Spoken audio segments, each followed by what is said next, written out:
قائد اعظم کے چودھری برادران ہیں جن کو اسپیکر ہیں پنجاب اسمبلی کے، تو ان کی بھی یہ ہے کہ بارہا چیزیں یہ شکوے شکایتیں آ جاتی ہیں کہ پاکستان تحریک انصاف سے وہ اتنے خوش نہیں ہیں۔ تو یہ جو کولیشن حکومت ہے اس کے ساتھ جو بلوچستان کی صورتحال ہے وہاں پر بھی مینگل صاحب پاکستان تحریک انصاف سے نکل گئے، انہوں نے بھی خیر آباد کیا۔ جی ڈی ایس سے جو ہے گرانڈ ڈیموکریٹک الائنس جو ہے وہ بھی خیر آباد کر سکتا ہے پاکستان تحریک انصاف، کیونکہ پاکستان تحریک انصاف اپنے کولیشن جو پارٹنر ہے اتحادی ان کو زیادہ خوش نہیں کر پائے۔ اور دوسرا جو سب سے بڑا سیٹ بیک ہے پاکستان تحریک انصاف کے سیاسی میدان میں وہ ہے جو منشور تھا الیکشن میں، جس منشور پہ پاکستان تحریک انصاف آئی تھی اور بلند باغ دعوے کیے تھے وزیر اعظم عمران خان نے 1 کروڑ نوکریوں کے اور 1 کروڑ گھر اور غریب کی حکمرانی ہوگی، قانون کی حکمرانی ہوگی اور انصاف سب کے لیے ہوگا، سستا اور آسان، معیشت میں انقلاب آئے گا۔ تو اس پہ معیشت پہ ہم آگے چل کے بات کرتے ہیں۔ تو وہاں پر منفی چیزیں آئی ہیں، نہ گھر بنے، نہ نوکریاں مل سکی، اور جو بے روزگاری کا یہاں پر منظرنامہ ہے پورے ملک میں وہ عوام کے سامنے ہے کہ کافی سارے لوگ ہزاروں کی تعداد میں کانٹریکٹ اور ڈیلی ویجز جو سرکاری ملازمین تھے ان کو نوکریوں سے ہاتھ دھونے پڑے، اور کرونا کی وجہ سے جو پرائیویٹ مارکیٹ ہے ان میں بھی جابس میں دشواریوں کو سامنا کرنا پڑا۔ کافی سارے لوگ مشکل صورتحال کا سامنا کر رہے ہیں۔ اگر ہم معیشت کے میدان میں پاکستان تحریک انصاف کی 3 سالہ کارکردگی دیکھیں تو وزیر اعظم عمران خان، ان کی ٹیم، پاکستان تحریک انصاف بڑے بڑے دعوے کرتی ہے کہ جی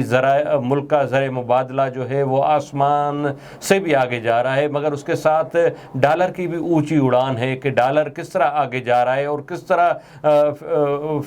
FBR میں فیڈرل بورڈ آف ریونیو میں اس کی جو ڈیٹا اس کو ہیک کیا گیا اور اس کے ہیک کر کے ڈالر کو آگے لے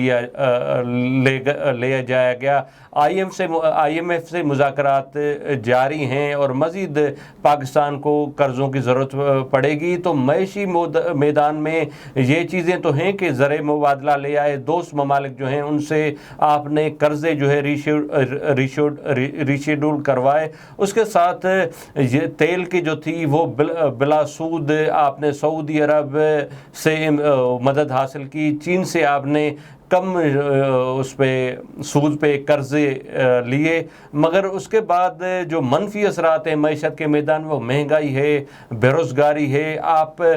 مواقع پیدا نہیں کر پائے ملک میں عوام کے لیے۔ نوجوانان کی آپ بات کرتے ہیں کہ پاکستان تحریک انصاف نوجوانوں کی پارٹی ہے، مگر نوجوانوں کے لیے نہ روزگار کے مواقع پیدا کر پائے، نہ آپ وہ سرکاری سیکٹر میں چاہے پرائیویٹ سیکٹر میں کہیں بھی جابس آپ کو نظر نہیں آتی کہ نوجوانان جو ہزاروں کی تعداد میں یونیورسٹیوں سے فارغ التحصیل ہوتے ہیں، ڈگریاں لے کے وہ پھر رہے ہیں، مگر جابس آپ کے پاس نہیں۔ تو معاشی میدان میں ایک طرف سے تو آپ کے ہیں کہ آپ چاہ رہے تھے کہ جی ہم سبسڈیز دیں گے، ایمنسٹی دی آپ نے کنسٹرکشن سیکٹر میں، آپ نے کہا کہ جو بھی گھر بنائے گا اس سے نہیں پوچھا جائے گا کہ آپ کے پاس کتنے پیسے ہیں اور پیسے کہاں سے آئے۔ آپ نے سیمنٹ پہ آپ نے ایمنسٹی دی، سبسڈی دی، مگر اس کے باوجود بھی جو چیزیں ہیں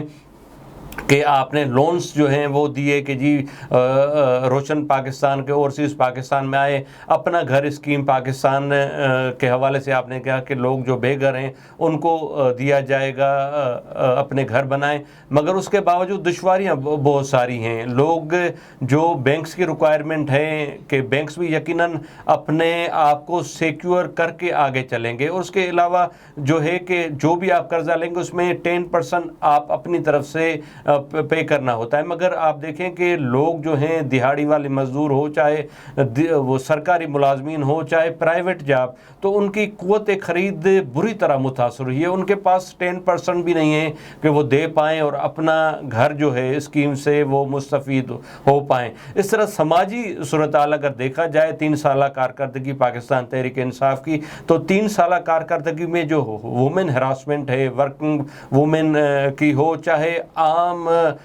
جگہوں پہ جو صورتحال ہے، امن امان کی جو صورتحال ہے، اس میں بھی جو ہے منفی اثرات نظر آ رہے ہیں کہ آپ نے بلند باغ دعوے کیے کہ ہم پولیس ریفارم کریں گے ملک میں، ہم عدلیہ میں ریفارم کریں گے، اور اس کے علاوہ ہم انقلاب لائیں گے سماجی لحاظ سے، اخلاقیات کے لحاظ سے، کہ پاکستان جو ہے پوری دنیا میں مشہور ہوگا اور یہ نام لے کے کہا جائے گا کہ اگر اخلاقی لحاظ سے اور سماجی لحاظ سے پاکستان نے ترقی کی اور پاکستان نمبر 1 ہوگا۔ مگر عائشہ اکرم کا کیس آپ کے سامنے آئے روز ہراسمنٹ کے کیس ہوتے ہیں، اور آپ دیکھ رہے ہیں کہ ایک دم عائشہ اکرم کا کیس آیا، اس کا سپریم کورٹ اعلیٰ عدلیہ نے بھی نوٹس لیا، مگر منظرنامے پہ ایک دم ہی غائب ہو گیا۔ اور اس طرح کافی سارے کیسز ملک میں آتے ہیں۔ ایک تو دن اگر سوشل میڈیا پہ اس کو آپ اور ہم اٹھاتے ہیں، ہم جیسے لوگ اٹھاتے ہیں، اس کے بعد اور ایشوز آ جاتے ہیں، تو اس کے بعد جو سماجی صورتحال ہے وہ بھی آپ کے سامنے۔ تو اوورآل 3 سالہ کارکردگی میں بلند باغے جو دعوے کیے تھے وہ بھی آپ کے سامنے ہیں، مگر کارکردگی سے لوگ جو عام بندہ ہے وہ مطمئن نہیں نظر آ رہا۔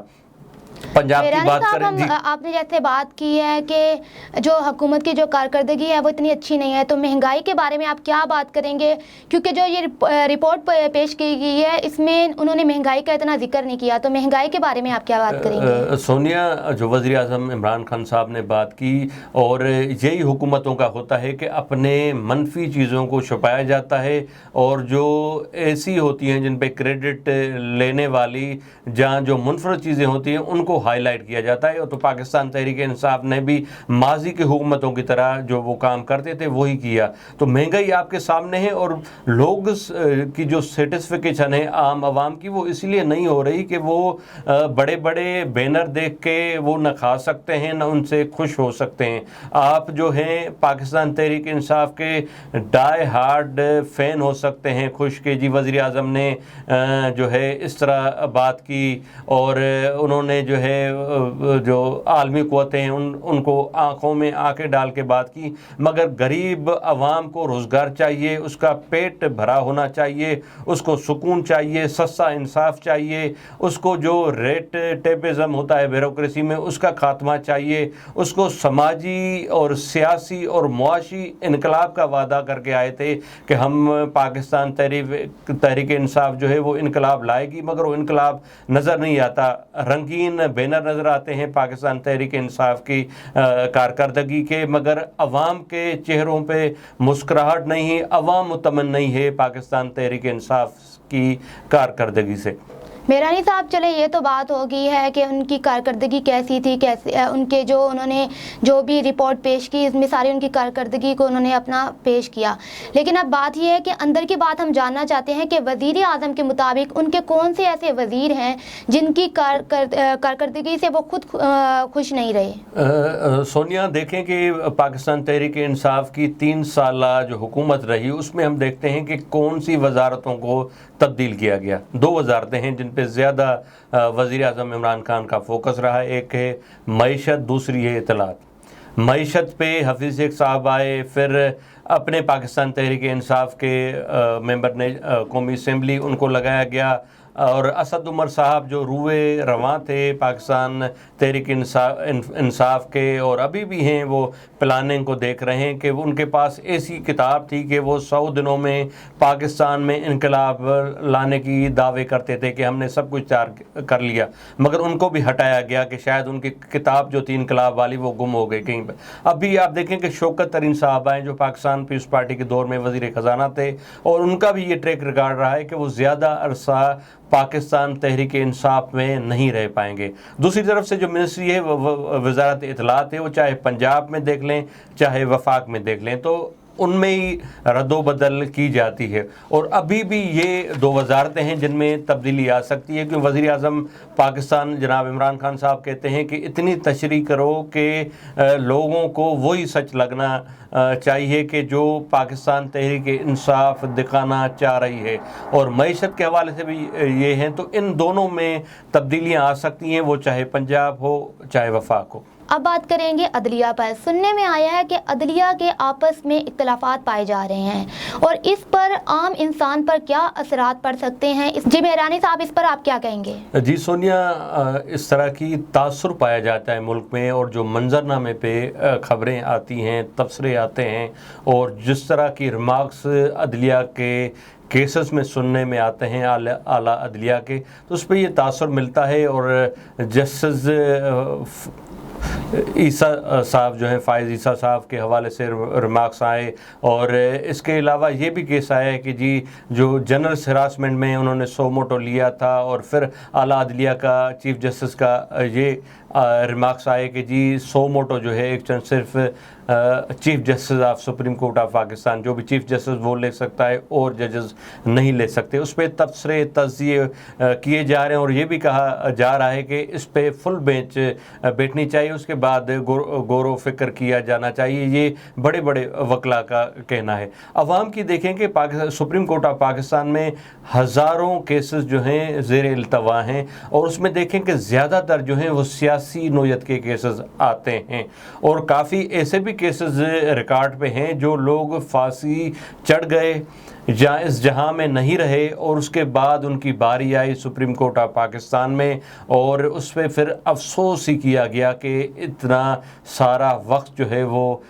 گزر گیا اور ان کو انصاف نہیں مل پایا۔ اس طرح کافی سارے کیسز ہیں۔ اگر راستہ دیکھیں سپریم کورٹ آف پاکستان کا تو ریڈ زون میں آتا ہے، عام بندہ جو ہے وہ نہیں جا سکتا، وہ سپریم کورٹ آف پاکستان نہیں روکتی اس کو۔ جو لا اینڈ آرڈر کی سچویشن ہے، اور جو ایجنسیاں ہیں اور پولیس کی جو چوکیاں ہیں، اس سے ایک غریب بندہ جو ہے، جو بے یار مددگار ہو، جس کا کوئی پرسان حال نہیں، وہ وہاں تک پہنچ ہی نہیں سکتا۔ اور سپریم کورٹ آف پاکستان اگر پہنچ گئے تو بھاری برکم جو ہیں فیسز ہیں وکلاء کی، ہمارے جو انسانی حقوق کے ہیں، جو انصاف دلواتے ہیں۔ اور اگر ہم اور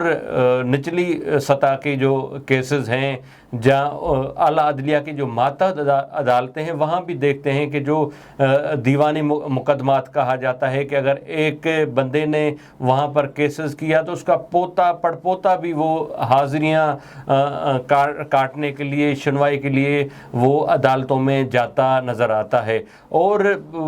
جو کیسز کی صورتحال ہے، انصاف کی صورتحال ہے، اس پہ بھی عوام مطمئن نہیں ہے کہ سستا اور آسان یہاں ملک میں انصاف فراہم کیا جا رہا ہے۔ اگر اس طرح کا تاثر ملے گا اعلیٰ عدلیہ میں کہ ججز میں اختلافات پائے جاتے ہیں، تو یقیناً عوام میں مایوسی ہوگی، اور ہمیں مایوسی ختم کرنی چاہیے۔ لوگوں کو سستا اور آسان انصاف